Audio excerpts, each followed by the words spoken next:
யாருன்னு இது எந்த ஏரியா?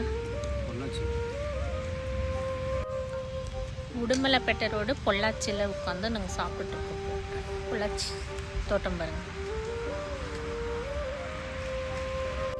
ஒரு கடைக்கு சப்ளை ஒரு 3 வருஷம் முன்னாடி நான் பண்ணேன். அவங்க எனக்கு பேமெண்ட்டே கொடுக்கல. அதனால் இன்றைக்கி போய் ஃபைட் பண்ணி என்ன பிரயோஜனம்?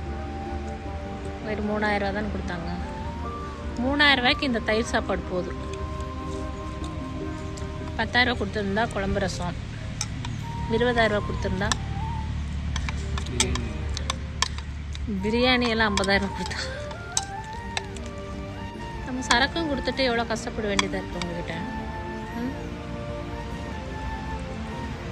நாங்கள் என்ன மனுஷங்கன்னே தெரியல. ஆனால் வாங்கி வித்துற